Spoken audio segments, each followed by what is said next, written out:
ഉർവത്ത് bin സുബൈറേ, വേവിക്കാൻ മാംസം ഞങ്ങൾക്ക് കിട്ടിയിരുന്നില്ല, വേവിച്ചു തിന്നാൻ ഗോതമ്പ് ഞങ്ങൾക്ക് 2 മാസമായി കിട്ടിയിരുന്നില്ല.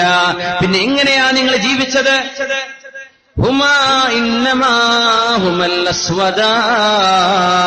ആ കറുത്ത 2 സാധനങ്ങളാ ഉണ്ടായിരുന്നത്. അച്ചമ്രുവൽ മാ, കറുത്ത 2 സാധനങ്ങൾ. ഒന്ന് കാരക്ക, മറ്റൊന്ന് കുടിവെള്ളം. വെള്ളം ഒന്ന് തഗ്ലീബ് കൊണ്ട് പറഞ്ഞതാണ്. 2 ഒന്നുണ്ടെങ്കിൽ തന്നെ 2 ഉമർ, ഉമറാനി എന്ന് പറയും. സിദ്ദീഖെന്നവരെയും ഉമർ തങ്ങളെയും 2 ഉമർ, ഒരു ഉമറേ ഉള്ളൂ അതില്. എന്നപോലെ 2 കറുത്തത്, ഒന്നേ കറുത്തതുള്ളൂ. അങ്ങനെയാവാം. അല്ലെങ്കിൽ വെള്ളം സൂക്ഷിച്ചു വെക്കുന്ന കണ്ടെയ്നർ, തോൽപാത്രത്തിന്റെ ഉള്ള് കറുപ്പാണ്. അതുകൊണ്ടാണ് വെള്ളത്തിന് കറുപ്പ് എന്ന് പറയാൻ കാരണം. നമ്മളിപ്പോ വെള്ളത്തിന് നിറം എന്താന്ന് പറഞ്ഞാൽ എന്താ? ചിലർ വെള്ള എന്ന് പറയും, വെള്ളയല്ല. നീല എന്ന് പറയും, നീലയല്ല. അല്ലെ, പച്ച എന്ന് പറയും, കുളത്ത് കെട്ടി നിൽക്കുന്ന വെള്ളാണെങ്കിൽ. എന്ന പോലെ അന്നത്തെ വെള്ളം സൂക്ഷിക്കുന്ന പാത്രത്തിലേക്ക് നോക്കിയാൽ കറുപ്പ കാണുക. അതുകൊണ്ട് അതിന് കറുത്തത് അസ്വദ് എന്ന് പറയാറുണ്ട്. ഈ കറുത്ത 2 സാധനമല്ലാതെ മറ്റൊന്നും ഞങ്ങളുടെ വീട്ടിലുണ്ടായിരുന്നില്ലെന്ന് ഉമ്മുൽ മുഅ്മിനീൻ ആയിഷ റളിയല്ലാഹു തആല അൻഹാ. ഇറച്ചി കഴിക്കാൻ കിട്ടിയിട്ടില്ല. നമ്മൾ ഡെയിലി ഇറച്ചി കഴിക്കുന്നുണ്ട് ഇപ്പൊ നാട്ടില്. റമളാനില് സജീവാവും അല്ലെ, നോമ്പുറക്കുമ്പോഴും അത്താഴത്തിനും ആവും. അല്ലെങ്കിൽ ഡെയിലി ഒന്നും ഉണ്ടാവില്ല. വെള്ളിയാഴ്ച, ഞായറാഴ്ച, ശനിയാഴ്ച, എപ്പോഴെങ്കിലും ഒരിക്കലൊക്കെ ഉണ്ടാവും ഒരാഴ്ചയിൽ. റമളാനാകുമ്പോൾ നമ്മൾ ഒരുപാട് തിന്നുണ്ടല്ലേ കുറച്ചോനെ. അതിനെപ്പറ്റി വേറെ പറയേണ്ടതാണ്. തിന്നാതെ ഭക്ഷണം കൺട്രോൾ ചെയ്യാൻ പറഞ്ഞ മാസമാണ്. നമുക്ക് ചെലവ് കൂടുതലാന്ന് അല്ലെ. 30 ദിവസം നോമ്പ് വെക്കുമ്പോ 10 കിലോ കൂടുതൽ. എന്താപ്പാ നോമ്പിന്റെ ഒക്കെ ഹാല്? സുബ്ഹാനല്ലാഹ്. അപ്പോ ഭക്ഷണമൊക്കെ ഒന്ന് കുറക്കി. കണ്ണൂരുകാരൊക്കെ വന്നിട്ടുണ്ട് നമ്മളെ പരിപാടിക്ക്. കണ്ണൂരാണ് ഇപ്പൊ വല്ലാതെ ഭക്ഷണം വിളമ്പുന്ന സ്ഥലം. ഇന്നിപ്പോ ഈ ഭാഗത്തൊക്കെ ഉണ്ടോന്ന് എനിക്കറിയില്ല. നമ്മള് തിരൂരിന്റെ വക്കൊക്കെ അല്ലേ. അപ്പൊ എന്തായാലും ഉണ്ടാവുമെന്ന് ഞാൻ വിചാരിക്കുകയാണ്. വല്ലാണ്ട് ഭക്ഷണം ഉണ്ടാക്കണ്ട, ഭക്ഷണം കുറക്കാൻ വേണ്ടി പറഞ്ഞ മാസാണത്. അപ്പോ ഇൻഷാ അല്ലാഹ് അവരൊക്കെ ജീവിച്ച ആ ഒരു ത്യാഗമൊക്കെ ആലോചിച്ച നമുക്കൊന്നും ഒരു വിഷമമില്ലല്ലോ, ഒന്നുമില്ല. ഹബീബായ തങ്ങളുടെ ജീവിതത്തിൽ അങ്ങനത്തെ ചില കാലഘട്ടം വന്നുപോയിട്ടുണ്ട്. തങ്ങൾ സാഹിദായിരുന്നു സ്വല്ലല്ലാഹു അലൈഹി വസല്ലം. പിന്നെ ഇസ്ലാമിന് പൈസ കിട്ടിയിട്ടുണ്ട്, പക്ഷെ തങ്ങൾ എടുത്തിട്ടില്ല. അതാണ് അത്ഭുതം. തങ്ങൾ എടുത്തിട്ടില്ല, തങ്ങൾക്ക് വേണ്ടാന്ന് വെച്ചതാ. ആയിഷ ബീവി അങ്ങനെ തന്നെ 60,000 ദീനാറ് ആയിഷ ബീവി റളിയല്ലാഹു അൻഹ നബി തങ്ങളുടെ വഫാത്തിന് ശേഷം ആയിഷ ബീവിയുടെ മുമ്പിലേക്ക് ഇബ്നു സുബൈർ തങ്ങൾ കൊടുത്തയച്ചപ്പോ, അന്ന് നോമ്പുകാരിയാണ് ആയിഷ ബീവി റളിയല്ലാഹു അൻഹ. നോമ്പ് തുറക്കുന്നതിന്റെ മുമ്പ് 60,000 ദീനാർ സ്വർണ്ണ നാണയെ കൊടുത്തങ്ങോട്ട് തീർത്തു ആയിഷ ബീവി റളിയല്ലാഹു അൻഹ. നോമ്പ് തുറക്കാൻ കുറച്ച് ഇറച്ചി വാങ്ങാൻ മറന്നുപോയി. അങ്ങനെയാണ്. ഇപ്പൊ ഭക്ഷണം കഴിക്കാൻ നേരത്ത്, നോമ്പ് തുറക്കാൻ നേരത്ത് ഖാദിമത്ത് വന്ന് ഭക്ഷണം കൊണ്ടുവന്നപ്പോ ഖാദിമത്ത് ചോദിച്ചു, ആയിഷ ബീവി, നമുക്ക് ഒരു പൊതി ഇറച്ചി വാങ്ങാൻ 1 ദീനാറിന്റെ അരയെങ്കിലും മതി, ഒന്ന് ബാക്കി വെച്ച് 60,000 നിങ്ങൾ കൊടുത്തു തീർത്തല്ലോ ഒരൊറ്റ ദിവസം കൊണ്ട്. അന്നത്തെ ഖലീഫ കൊടുത്തയച്ച, അന്നത്തെ വാലി ഭരണാധികാരി കൊടുത്തയച്ചതാ. മുഴുവൻ സ്വതക്ക ചെയ്തു ബീവി ആയിഷ റളിയല്ലാഹു അൻഹ. ആയിഷ ബീവി പറഞ്ഞു, ആയിഷ ബീവിയോട് പറയാ, ബീവി നിങ്ങൾ നോമ്പുകാരിയല്ലേ, നോമ്പ് തുറക്കാൻ നേരത്തെ എന്തെങ്കിലും വേണ്ടേ? ആയിഷ ബീവി പറഞ്ഞു, നിങ്ങൾ എന്തെന്നെ ഓർമ്മിപ്പിക്കാഞ്ഞത്? എനിക്കത് ഓർമ്മ ഉണ്ടായില്ല. ആയിഷ റളിയല്ലാഹു അൻഹ.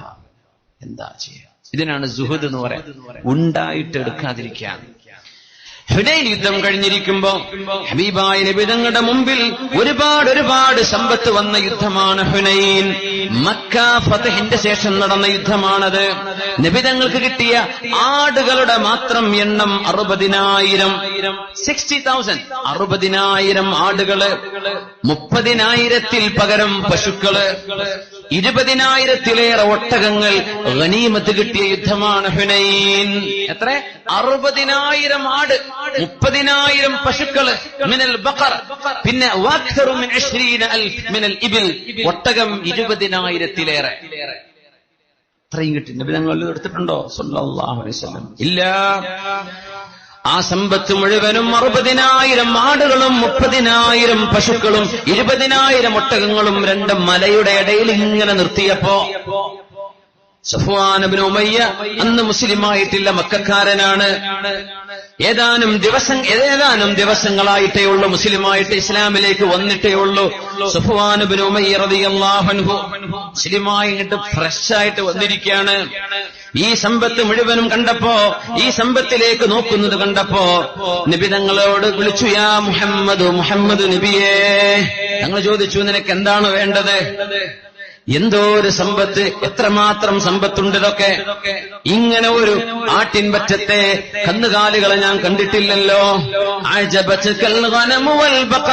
ഈ ആടുകളും പശുക്കളും കണ്ടിട്ട് സഫ്വാൻ നിങ്ങൾക്ക് അത്ഭുതം തോന്നുന്നുണ്ടോ?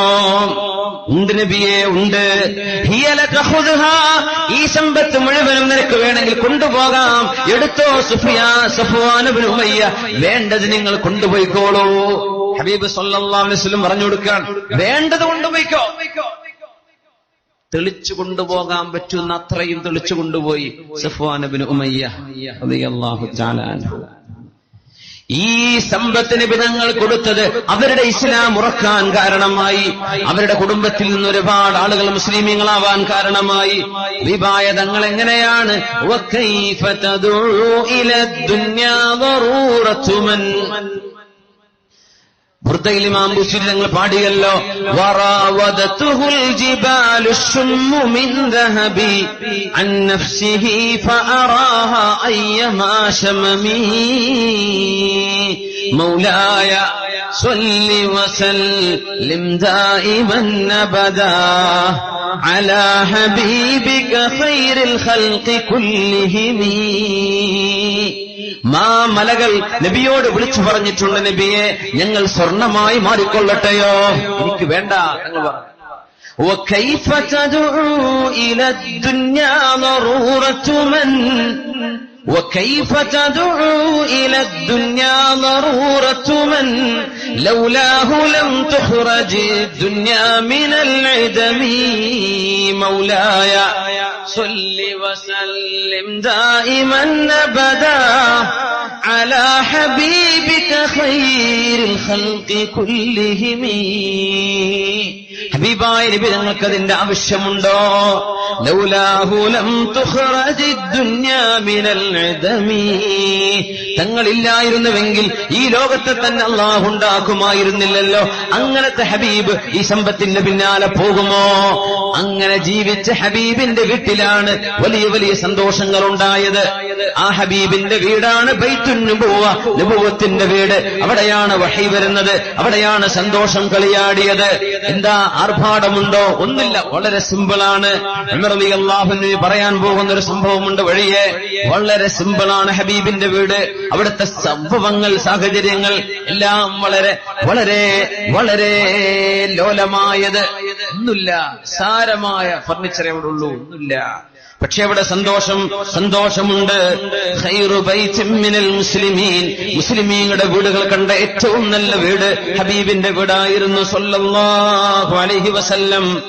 റസൂലുള്ളാഹി സല്ലല്ലാഹു അലൈഹി വസല്ലം തങ്ങൾ ഇങ്ങനെയൊക്കെ ആയിരിക്കും അവിടുത്തെ കുടുംബത്തോട് എങ്ങനെയാണ് പെരുമാറിയത്. ആയിഷ ബീവി റളിയല്ലാഹു അൻഹ എന്ന ചെറുപ്പക്കാരിയെ കൂട്ടത്തിലുണ്ട്. സുഫിയ ബിൻത് ഹുയയ് ഇബ്നു അഖ്തബ് റളിയല്ലാഹു അൻഹയുണ്ട്. അവരുടെ വാപ്പ ജനങ്ങൾ കണ്ട മുതലാളിമാരിൽപ്പെട്ട ഏറ്റവും വലിയ മുതലാളിയാണ്, നബിയുടെ ശത്രുവായിരുന്നു. അവരുടെ വാപ്പ ഒരു യുദ്ധത്തിൽ മരിച്ചതിന്റെ ശേഷം അവരെ കല്യാണം കഴിച്ചതാണ് റസൂലുള്ളാഹി സ്വല്ലല്ലാഹു അലൈഹി വസല്ലം. ഹബീബ് കല്യാണം കഴിച്ച് സുഫിയ ബീവിയെ ഒട്ടകപ്പുറത്ത് ഇങ്ങനെ കയറാൻ നിൽക്കുമ്പോ, ഒട്ടകത്തിന്റെ പുറത്ത് കയറാൻ പറ്റുന്നില്ല സുഫിയ ബീവിക്ക്. നബിതങ്ങൾ താഴെ ഇരുന്നു കൊടുത്തു. ഇവിടെ പറഞ്ഞു, സുഫിയ ബീവി കാല് ചവിട്ടിയിട്ട് കയറിക്കുമെന്ന് പറഞ്ഞു. ഒട്ടകപ്പുറത്ത് കയറാൻ സുഫിയ ബീവിക്ക് എങ്ങനെ നബിയുടെ കാലിൽ ചവിട്ടുക? നബിയുടെ ഭാര്യയാണ് സുഫിയ ബീവി. നബിയുടെ കാൽമുട്ടി വെച്ചിട്ട് പറ്റിപ്പിടിച്ച് ഒട്ടകപ്പുറത്ത് കയറി നിന്നു സ്വല്ലല്ലാഹു അലൈഹി വസല്ലം. നബി തങ്ങൾക്ക് വേണമെങ്കിൽ ചോദിക്കാം, സ്വഹാബത്തിനോട് ഒരു ഏണി വരട്ടെ, ഒരു കോണി കൊണ്ടുവരൂ, എന്തെങ്കിലും കയറി നിൽക്കാൻ ഒരു സാധനം കൊണ്ടുവരൂ ഒക്കെ ചോദിക്കാം. സ്വഹാബത്ത് കൊണ്ടുകൊടുക്കൂലേ? വളരെ സിമ്പിളാ റസൂലുള്ളാഹി തങ്ങൾ സ്വല്ലല്ലാഹു അലൈഹി വസല്ലം. ഇപ്പൊ നമ്മള് ഏതെങ്കിലും ഒരു പുരുഷൻ ഒരു പെണ്ണിനെ കാറ് നിർത്തിയിട്ട് ഡ്രൈവർ സീറ്റിൽ അവനാന്ന് വിചാരിക്കുക, അപ്പുറത്തെ സൈഡിൽ വന്ന് ഡോറ് തുറന്നു കൊടുത്ത് അവൾക്ക് കയറാനുള്ള സൗകര്യം ചെയ്തു കൊടുത്താൽ, നമുക്കറിയാത്ത ഒരാളെന്ന് വിചാരിക്കുക. നമ്മളിപ്പോ ഈ അങ്ങാടിക്ക് എന്താ പറയാ, എടക്കുളം അങ്ങാടിയിൽ ഒരു സ്വിഫ്റ്റ് കാർ വന്ന് നിർത്തിയെന്ന് വിചാരിക്കുക. ഒരു പെണ്ണിപ്പുറത്തുണ്ട്, അവൻ ഡ്രൈവർ സീറ്റിൽ നിന്നൊക്കെ ഇറങ്ങി വന്നിട്ട് അവൾക്ക് ഡോറ് തുറന്നു കൊടുക്കുകയാണ്. നിങ്ങൾ അപ്പൊ എന്താ പറയാ? ഇത് മറ്റേതാട്ടോ അല്ലേ?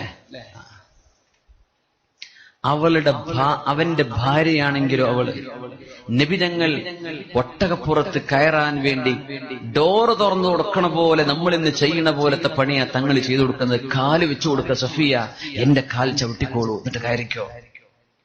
ഭാര്യയോട് ഇതാരും ചെയ്യാറില്ല. അതാണ് വിഷയം. ഈ വേണമെങ്കിൽ വന്നോ, വീഴാണെങ്കിൽ വീണോ. സുബ്ഹാനല്ലാഹ്.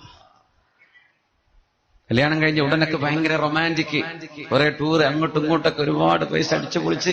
ഒരു കുട്ടിയായി കഴിഞ്ഞാൽ പിന്നെ എങ്ങോട്ടും പോവില്ല, പിന്നെ ഓള് കുട്ടീനായിട്ട് ഇരിക്കട്ടെ, ഞാൻ പോയിക്കോളാം.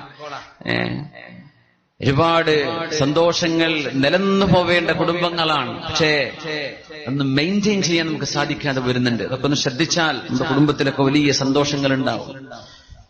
ഖുർആൻ ദുന്യാവിന്റെ ചിത്രം പറഞ്ഞിട്ടുണ്ട്. ഇതൊരു മഞ്ഞയായിട്ട് തോന്നും. ആദ്യം ഭാര്യന്റെ കൂടെ നടക്കുമ്പോ എവിടെയെങ്കിലും വല്ല ബീച്ചിലോ അല്ലെങ്കിൽ വല്ല ഗാർഡനിലോ പൂന്തോട്ടത്തിലോ എവിടെയെങ്കിലും നടക്കാൻ കാലെന്ന് ഇടറിയാൽ എന്തെങ്കിലും പറ്റിയോ, ഡോക്ടറെ വിളിക്കണോ, ആംബുലൻസ് വിളിക്കണോ, എന്തോ ഒരു സ്നേഹമായിരിക്കും. കല്യാണം കഴിഞ്ഞ ഉടനെ 2-3 കുട്ടികളൊക്കെ ആയി അവളും കൂടെ ഒക്കെ നടക്കുകയാണെങ്കിൽ തിരൂരങ്ങാടിക്ക് പോയി, അല്ലെങ്കിൽ തിരൂർ അങ്ങാടിയിലേക്ക് കേട്ടോ, തിരൂരങ്ങാടിക്കല്ല, തിരൂരല്ല നമ്മൾ അടുത്തുള്ളത്, തിരൂരങ്ങാടി ദൂരല്ലേ, അല്ലെങ്കിൽ തിരുനാവായ റെയിൽവേ സ്റ്റേഷനിൽ വെയിറ്റ് ചെയ്യാൻ അവള് നടന്നപ്പോ കാല് കുത്തി വീടും. 2 കുട്ടികളൊക്കെ ഉണ്ടോ കൂടെ. നമ്മളപ്പോ പറയോ, ആ പണ്ട് പറഞ്ഞ വാക്ക് എന്ത് പറ്റിയോ, കാലിന് വല്ലതുണ്ടോ, ഡോക്ടറെ വിളിക്കണോ, എണീറ്റ് പോരിട്ടാ മനുഷ്യന്മാര് കാണും. സുബ്ഹാനല്ലാഹ്. നബിതങ്ങൾ ഭാര്യയ്ക്ക് വേണ്ടി കാല് വെച്ചു കൊടുക്കുക സല്ലല്ലാഹു അലൈഹി വസല്ലം. നീ കയറിക്കോ. സ്വന്തം ഭാര്യയോടും ഇങ്ങനെ പെരുമാറാൻ പറ്റും എന്നാണ്.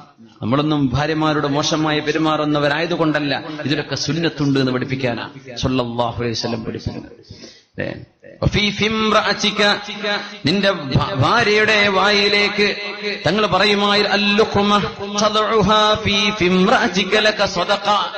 ഭാര്യയുടെ വായിലേക്ക് ഒരുള്ള ഭക്ഷണം വെച്ചു കൊടുത്താൽ അതിൽ നിനക്ക് സ്വതക്കയുടെ കൂലിയുണ്ടെന്ന് റസൂലുള്ളാഹി സ്വല്ലല്ലാഹു അലൈഹി വസല്ലം. ഈ ഹദീസ് നിങ്ങൾ കേട്ടിട്ടുണ്ടായിരിക്കും. നമ്മളത് അബുദാബിയിൽ ചർച്ച ചെയ്തിരുന്നപ്പോ പറഞ്ഞു, നാട്ടിൽ പോയിട്ടൊന്നും അങ്ങനെ കാട്ടുണ്ടോ ഉമ്മാര്, ഓന്റെ ഒരു പ്രേമെന്ന് പറയും, അല്ലേ, ഓന്റെ പെണ്ണുങ്ങളോടുള്ളൊരു ഗർവ, അല്ലെ, അങ്ങനെയൊക്കെല്ലാം പറയാം നമ്മളെ മലപ്പുറം ഭാഷയില്. പക്ഷെ പെണ്ണുങ്ങളുടെ വായിലേക്ക് ഒരു ഉരുള ഭക്ഷണം കൊടുത്താൽ സ്വതക്കണ്ട ഉമ്മ. എല്ലാ ഉരുളയും വെച്ചു കൊടുക്കണ്ട, നിങ്ങൾക്ക് തിന്നാൻ നേരം ഉണ്ടാവില്ല. ഒന്ന് വെച്ചു കൊടുത്തേക്ക് അതിന് കൂലി ഉണ്ടാവും.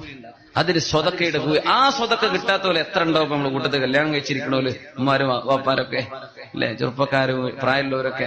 ഒരു ഉരുള ഭക്ഷണം ഭാര്യയുടെ വായിലേക്ക് വെച്ചു കൊടുക്കുന്നതിൽ സ്വതക്കയുടെ കൂലിയുണ്ട് എന്ന് സ്വല്ലല്ലാഹു അലൈഹി വസല്ലം. നിങ്ങൾ ദാനധർമ്മം ചെയ്ത കൂലിയുണ്ട്. അത്രയും സന്തോഷം നബിതങ്ങളും അവിടുത്തെ കുടുംബജീവിതത്തിൽ നബിതങ്ങൾ പാലിക്കുകയാണ് സ്വല്ലല്ലാഹു അലൈഹി വസല്ലം. സഫിയ്യ ബീവിക്ക് വേണ്ടി ഇരുന്നു കൊടുത്തു അഷ്റഫുൽ ഖൽഖ് സ്വല്ലല്ലാഹു അലൈഹി വസല്ലം.